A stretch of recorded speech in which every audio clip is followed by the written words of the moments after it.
Well, today's the day for my recorded phone call to corporate because these people are responsible for the blatant theft of my radio. This was not a break in because all four windows are perfectly intact. None of the locks have been punched out. The doors have not been pried open. So, had the radio get stolen? I'm gonna call these people up. Hopefully, they have some common decency. Thank you for calling Edwards Transmissions. Oh, call's been recorded. Also know your call may be recorded for quality assurance. This call may If be your recorded vehicle is currently in our as well. shop, please press 1. If you would like to schedule an appointment or have a question about a repair, please press 2. If you have had previous work done and would like to discuss it or want to schedule an appointment, please press 3. If you would like to speak to the operator, please press 0.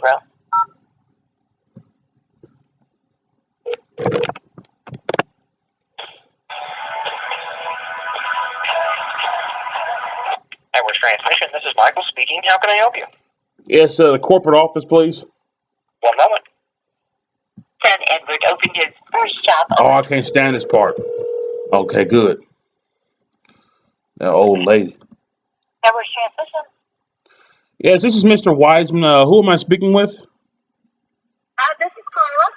I'm sorry, it's Mr. Who? Mr. Wiseman. Okay, how can I help you, sir? Yes, I'm calling about, well, I brought my car into the Edwards Transmission on Michigan Road, and they had the car for 8 days, and they had the car and the keys the entire time. And when I went to pick it up, my radio was gone. It had been stolen, and it was not a break-in. All four windows are intact. None of the door locks have been punched out, and none of the doors have been pried open. So the reason I'm calling is to seek reimbursement for my radio that was stolen while the car and the keys were in their hands. Okay, have you contacted your insurance company or the police department to make a report and a claim? No, I have not at this time. Should I?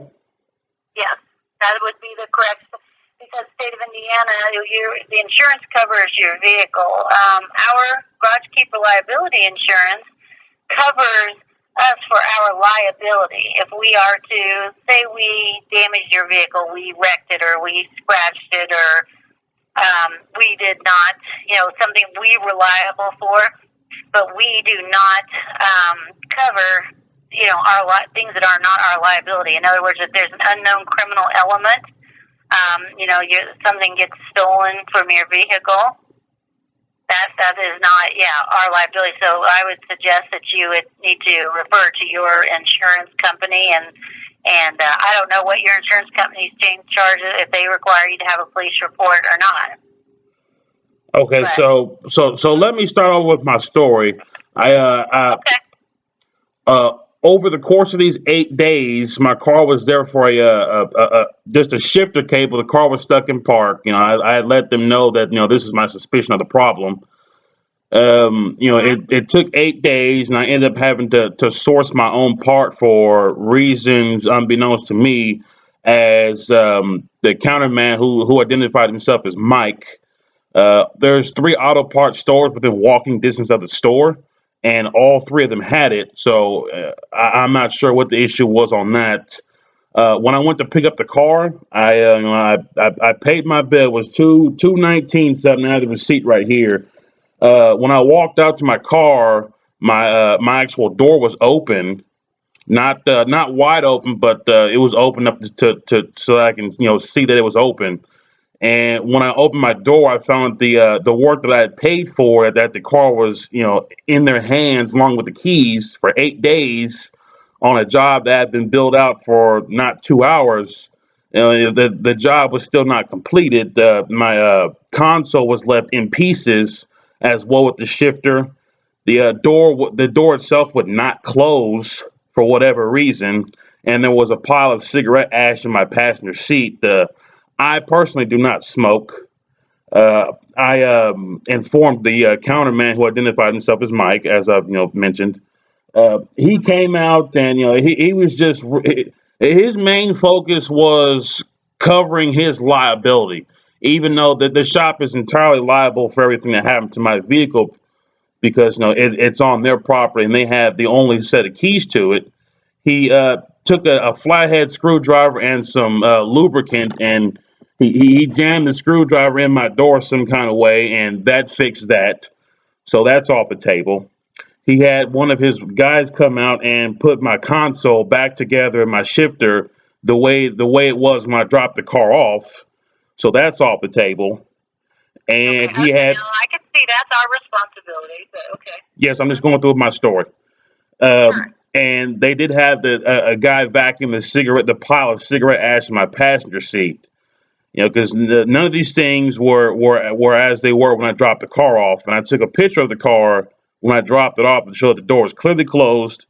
I've owned this vehicle for about 10 years. The door's been opening and closing fine for 10 years. And he's trying to say that my door bushings is bad. This is not the case. The doors don't, doors just don't damage themselves and not are unable to be closed on their own. Did you say? Let me ask you a question. Did you say you took a picture of your doors when you dropped it off? No, I took a picture of the car. The car. The car, Do you yes, normally do that? I just yes. found that strange. Okay. I I mean, just it's had not my strange. 2016 vehicle. I've never done that. I've never taken a picture of my vehicle when I left it for service. So I just was curious. Well, I mean, Why? this car has been in my ownership since high school. It's my first vehicle I've ever owned. Okay. Well, I The was just curious. I want to make sure I understood, heard you right. That's all. Go ahead. the shop took pictures of the vehicle. Took pictures of the vehicle. As I'm explaining these issues to him. Is that do you find that strange as well? No, because you're assuming that they took pictures once you've started complaining. You have notified them of your grievances. Yes, he Is did that take correct? pictures. Yes. Correct. No, I don't find that strange at all because if he'd done it prior to your grievances, meaning when we take a cars in, and we take it on a road test or put it on doing a lift inspection, when we're diagnosing the vehicle, we will typically make notes if there is any collision damage, things like this that would potentially the customer would state that it was our responsibility. We will make notes on the repair order of situations like that. But no, the fact that they start taking pictures after you had listed your grievances, I don't find that strange. I found it strange that you said but it doesn't. I won't say strange, just different. I just had not ever. Anyway, so I'm back to you said they had you source your own part. Was that for a financial gain? Meaning, were you trying to find a cheaper one yourself? No, the counterman Mike said that he had went through his proper channels and even called a dealership, and he said that they all told him no, and that the part was discontinued. And he asked me if I purchased auto parts from Summit Racing or Jegs.com, which I do buy from Summit Racing. I know who those people are. Mm-hmm. And I was at work on my lunch break, so it took me 5 seconds to find the part. And of course, Summit Racing had the part. I did further research to see who else had the part.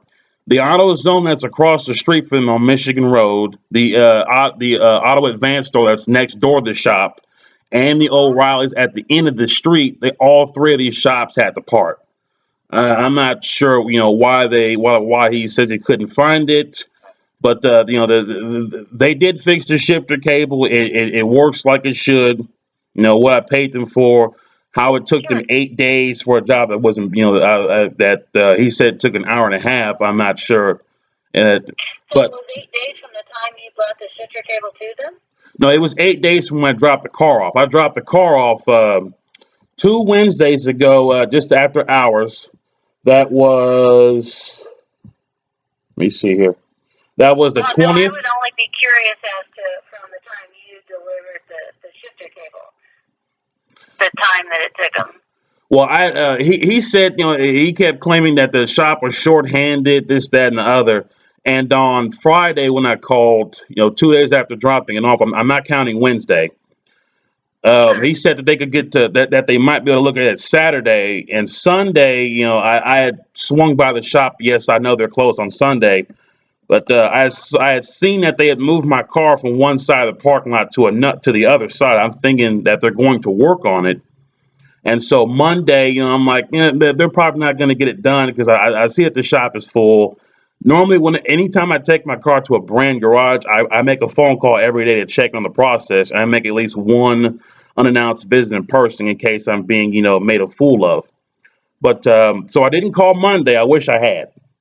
Tuesday, the middle of the day, I call and counterman Mike. He's glad that I called. He says he called Saturday and he got a wrong number, which I don't know how that was because I wrote my phone number down and I told it to them in perfect English, and that's when he informed me that he couldn't find the part and that it was indeed the shifter cable. So I spent about a half hour or so of my lunch break, finding it up and reading reviews and doing further research. I contacted him when I was finished. He said that his O'Reilly rep was actually coming in that day or was already there and said that he could have the part on his desk, the next business morning. So I call again the next day, and it did come in. So that would make that what's that, Thursday? No, Wednesday. Wednesday. What came in from O'Reilly? The shifter cable. Oh, I thought you said you had to source it yourself. I did have to source it. I found it online. I saw that all three part stores that were within walking distance of the shop had the part. And so he wanted me to order it and have it shipped to their shop, which I did not want to do because, as the customer, I'm just paying. I don't want to have to do, someone else's job, so to speak. Oh, well, I'm just saying that's why I was asking if it was for a financial gain. Because there are customers who will want to source their own parts Yes, yes. to save some markup because, we're all in the business to make money. And truthfully, if we buy them, we're going to, have a small amount of markup. That's how we make money, to pay our mechanics. So, Yes, and I understand that. yeah, so I'm just saying a lot of people, I won't say a lot, there are people, if they know the exact part, who will want to do that on their own. Yes, and I've sourced my own part on another job that I had a different Edwards do. But back to my main issue, which they have not resolved or rectified. My radio is missing, and I do have pictures of my radio before it came into the shop, and I do have pictures afterwards of a huge gaping opening in my console that's full of wires. Now, it was not a break-in. No windows were smashed. No locks were busted. No doors were pried open. They had the car and the only set of keys for these 8 days. Now, I don't know how it got stolen, but they are responsible for my property while it's in their hands. This was not a break in. So, what other option is there on the table for that radio for that radio to be missing? Well, as a company with Glacier, we do everything that we can to try to safeguard customers' vehicles by, keeping the windows rolled up and the doors locked when it's not in the shop under repair. In a perfect scenario, we'd be able to store all vehicles, but we can't store all of them. But our insurance, as well as from a garage keeper standpoint, we have to keep the car inside the office in a secure place separate from the car. In other words, and there's also there's lights on the parking lot. Different locations have got fences. We do everything we can to try to reduce the liability, ward off criminals. We also carry legal liability insurance, but that's exactly what it is. It's legal liability. It's liable if we're liable. If one of our employees stole it, one of our employees damaged it, wrecked it, but if we are not responsible, our insurance doesn't cover it. It is the reason why you would actually, with garage keepers, that's the way that it works. Vandalism or unknown criminal mischievousness is not our fault or our negligence. We cover insurance for our own negligence, if our employees' actions in any way contributed or caused the damage. Okay, so let me ask you this. In my specific situation to where the theft was not a break-in, are you liable for my stolen property? How do you know for a fact? Did you have the police dust for prints and things like that and eliminate our employees versus yourself? Or, how do you know it's not a break-in? How do you know that, what year is the vehicle? How do you know that I didn't use a coat hanger or a Slim Jim and open the door? Or let's even go one step further. I mean, are you sure the radio was there prior to it being brought to us? Now, I'm not talking about in the past, but I mean the day when it was dropped off, when you handed us the keys. Yes, there was a radio there. I mean, Okay. I'm not asking for a handout. I'm not trying to, No, I'm not saying you are. defraud So you of money. have you contacted? We go through. We do our part to criminal acts. We do our part to insure Yes, listen, I vehicles. understand that. I'm assuming the customers also do their part, but sometimes there are criminal acts that are beyond our control. If let's say we left your vehicle, the windows down and unlocked in a bad neighborhood or something, and we could have contributed to it, but if we are taking every care and concern we can by having windows rolled up and locking the keys inside separate from the vehicle, trying to, have lighted parking, those types of things, that's And where. excuse me, let me interrupt you right there because Sure. you did just say something that does correspond with this issue.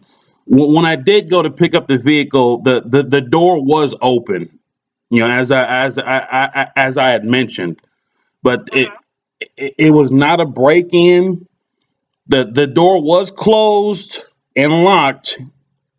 As I have a picture of it, as I mentioned earlier, when I left the vehicle, the door was closed. I always lock my doors. They had the keys. And Sunday night, when I came by and to check on the vehicle, the door was closed. So at this point, if no windows were busted out and the door was locked, the door was locked, no windows were busted out, the door was not pried open, nothing is smashed, nothing is damaged, and no wires are cut. So shouldn't you be liable? I, I don't want to have to get the police involved. The police are not going to dust for prints. This isn't a robbery, and it is Marion County, so they're not going to dust for prints. It's actually IMPD district. That's not Marion County. America IMPD, same story. They've got a whole lot No, to they do. wouldn't. But I'm just saying, if you're, because they're going to say that's to make a claim on your insurance. That's most likely what the avenue would be. Correct.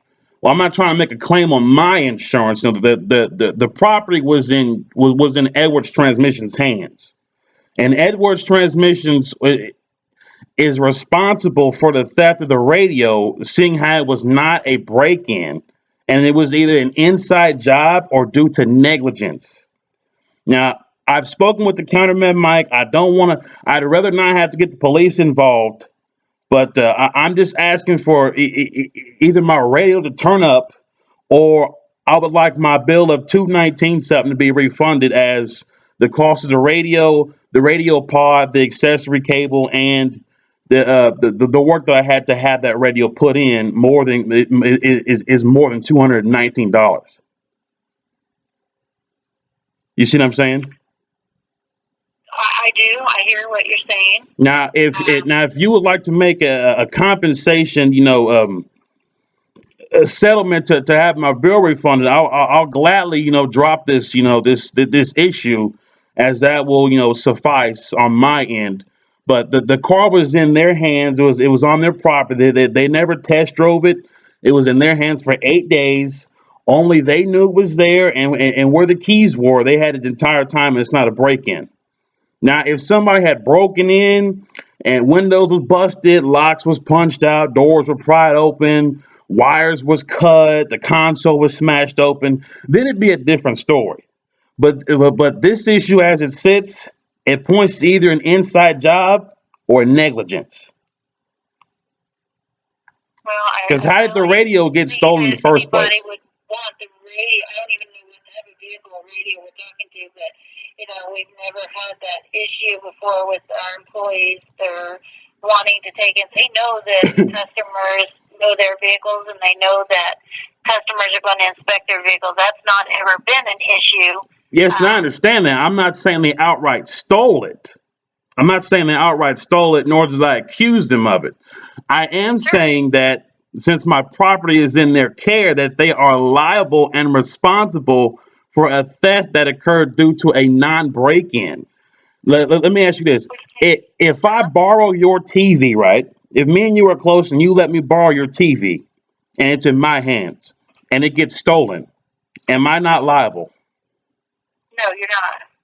The How criminal so? element, the thief that stole it is liable. But it's in my hands. But you didn't give it to the person. Didn't they steal it?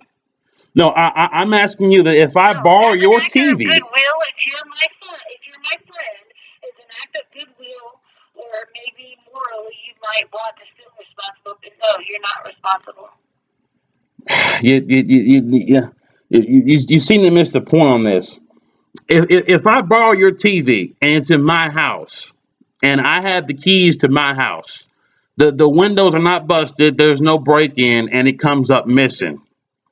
Or even if there is a break in, am I still not responsible to reimburse you for your TV that you loaned me while it was in my hands? I guess that would be if you'd have to look at the terms of your homeowner's insurance.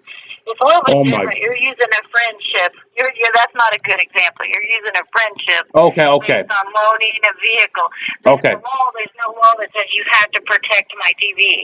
As a business and as a garage keeper, and that's the type of insurance that the liability falls under is garage keepers, there is a level of liability that we have in securing customers' vehicles and keeping the keys separate from the vehicle, having our buildings locked at night, having monitored alarms, which we do. We have complied with all of those regulations, and yet still there are criminal elements that do happen.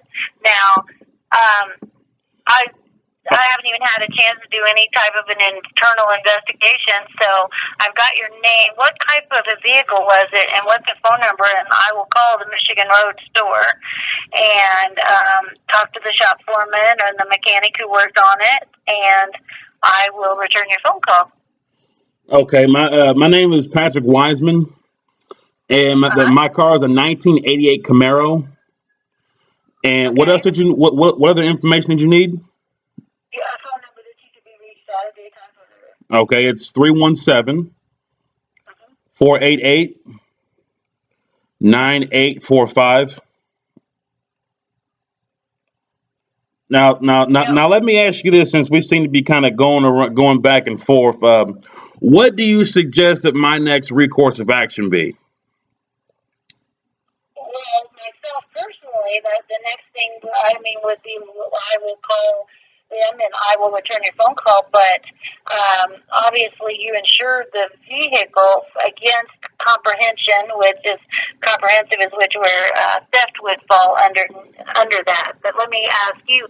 So, see, there are different types of garage keeper. There are garage keepers where you can, if you just want to pay a claim, you can if you have that type. But is this the factory installed radio, or you said the cost and the higher? So this is aftermarket. It's not the original radio. Yes, this is an aftermarket radio. Do you have receipts or anything like from when it was installed, or the value of it, or anything like that? I may still have them. Had it. I just was curious what the value is. We're talking about an expensive radio. No, it's not. It's not $500 to $1,000. It's not $500 to $1,000. It's just it's a normal, working class radio. I mean, as far as you probably get it Best Buy and have installed or something like that. yes, it was actually Fry's Electronics in Castleton. Sure, I just was curious. But I'm trying to see would there be any reason that somebody would want it, because obviously then with the age of the vehicle, you either have to get an adaptive faceplate for it to fit, or one that would fit, and the wiring harness for And I'm just trying to think in my mind, the idea of whether did it have a removable faceplate? Was the faceplate on it? I'm wondering. Yes, the faceplate was on it, and I Gotcha. and I do have pictures of the radio, inside the car. So there definitely was a radio there. It wasn't just a big hole in the Well, console full of wires. I hear you. Yeah, I'm It's just fine. passing it on. But I've never done that. I guess maybe I should go out and take a picture of mine. I've got Beats speakers in mine. I've got a very expensive stereo mine, and I've never taken a picture of it. But well, I didn't maybe actually I should take a do that. picture of it. I just have a video of my car that I played through and took a capture picture of it. I'm not sure how Sure. taking pictures of your vehicle is how you would see that as odd. I mean, it's No, definitely a I good just haven't documented. done it. I've done it at my house. I've inventoried my house, for my insurance. I'm not saying odd. I'm not making fun of you or making light. I just maybe am learning something from you. Yes, I'm yes, I only 6 years understand old. that. I just have not ever done that because I guess I just haven't felt the need. You know what I mean? Or whatever. So that's all I was saying is maybe I'm missing out. Maybe I should be having that information so in case something would ever happen, I would have some kind of photographic proof. That's all I was getting at is that I had never done that, or all the years that I've worked in the service industry, ran across a customer, unless they've got a show car where they've taken us somewhere and got pictures of it with the trophy. I just wasn't.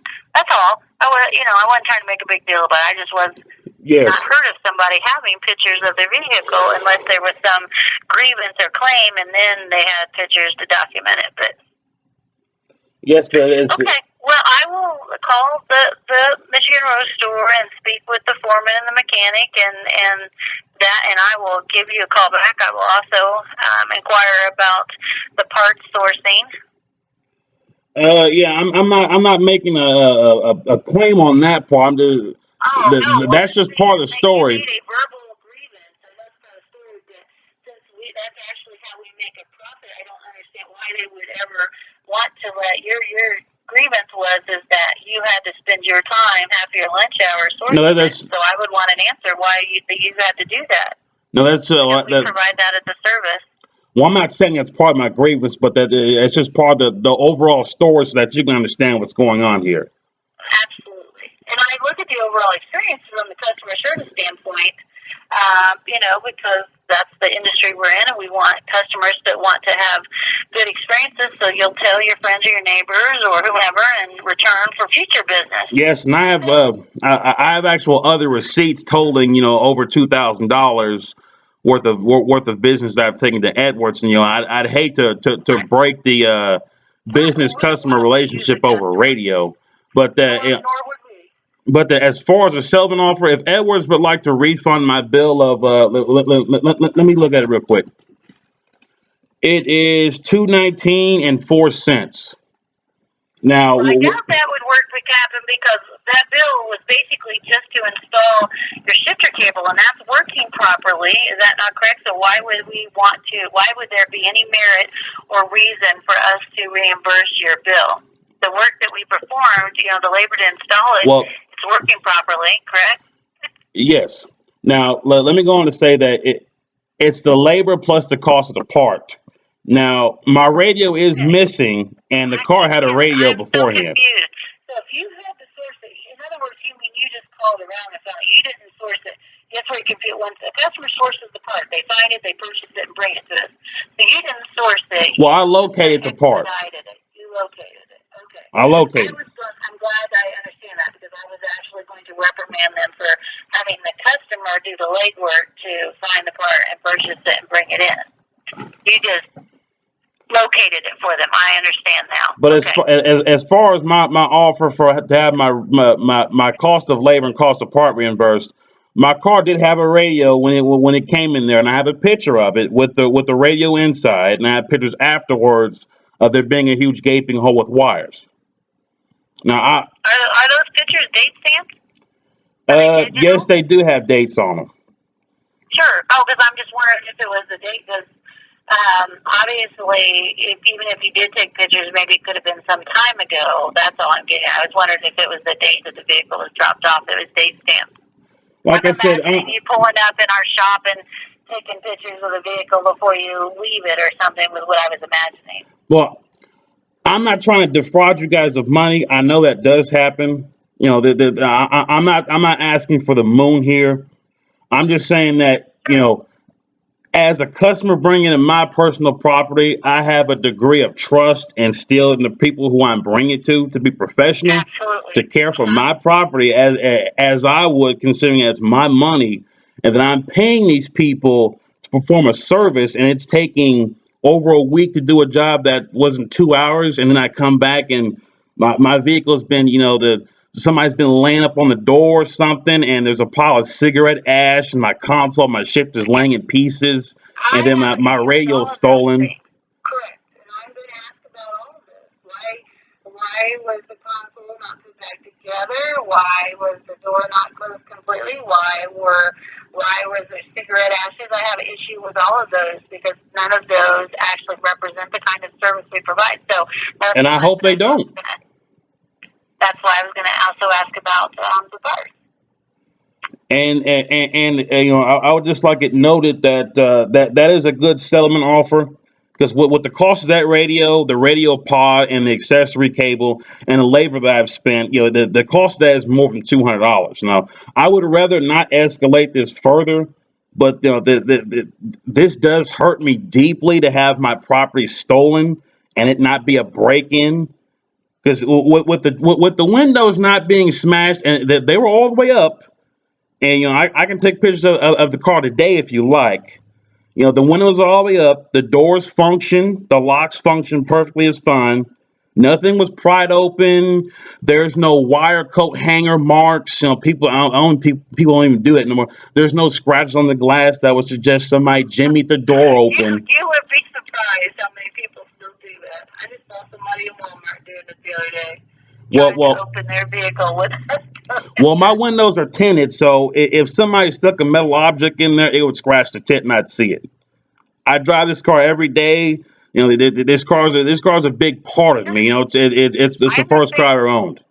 Most customers, they are. Customers are emotional about their family and they're emotional about their vehicles. Absolutely. I understand that. Like all I'm seeking for is just fair reimbursement for from my personal property that was stolen due to, at the very least, liability and gross negligence.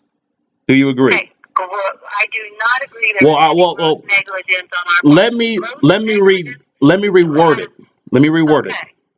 Due to, let's just say, reasonable negligence, well, unreasonable negligence, really. I will not agree to that yet at this point because Well, I haven't even spoke to them. I don't know what negligence they had.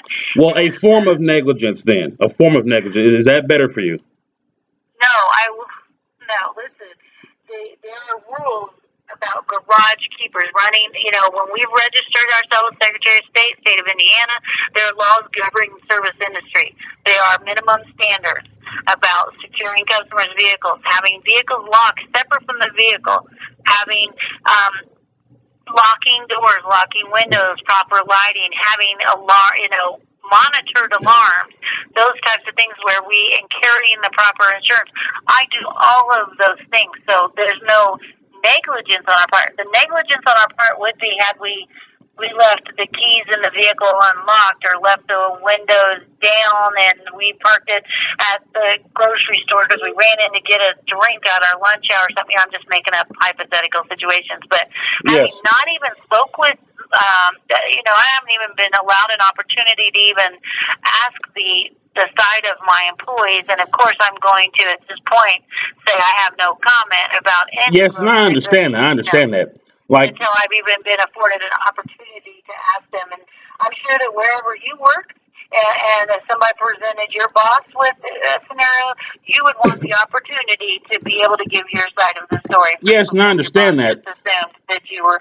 So But that's where we're at. So yes. allow me the opportunity to speak with my employees, and I will return your phone call. All right. And when do you Okay? think I can expect to hear back from you? Oh, I'll call you today. Okay. So we'll leave. It'll be before the end. It'll be before close of business today.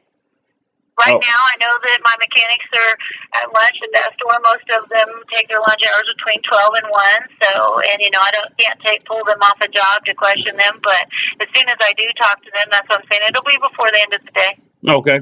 So I'll just be waiting for your call then, and All you right. have a good day. Thank you, too. Thank you.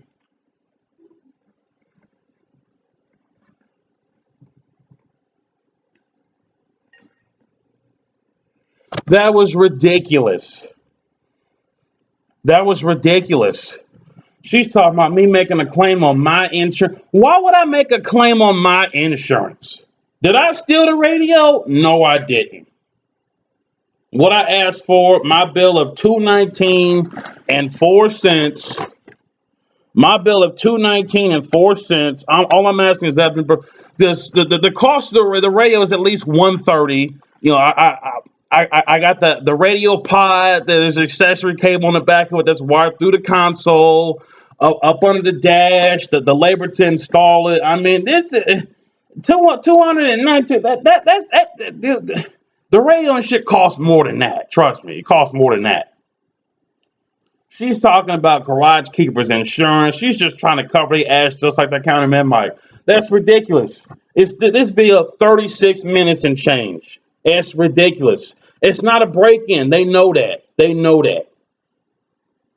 Tell me all these pictures they sent. Are you guys serious? I'm just asking to be reimbursed for a radio. I'm not saying they totaled they destroyed a $50,000 or $10,000 car. I'm asking for a radio. God damn, this is really stupid. This is really stupid. And she's like, oh, that's odd that you would take a picture of it. That's a guilty it's got to be guilty conscience. Because why would somebody take a picture of their property before it gets into someone else's hands? They took pictures of the car. The tow company took pictures of the car too. So there's plenty of pictures of the car during this whole time. And in my pictures that y'all see on the Facebook page, it shows the door was closed. I closed and locked my stuff. No windows was busted. No locks was punched out. No doors was wedged open. Nothing was damaged, smashed, or torn, twisted, damaged in any way. So how did the radio get stolen? That's all I'm saying. Now, if this person, I forgot her name, if she can't put two and two together, now I need to talk to somebody else. This is not over. Cut this mess off.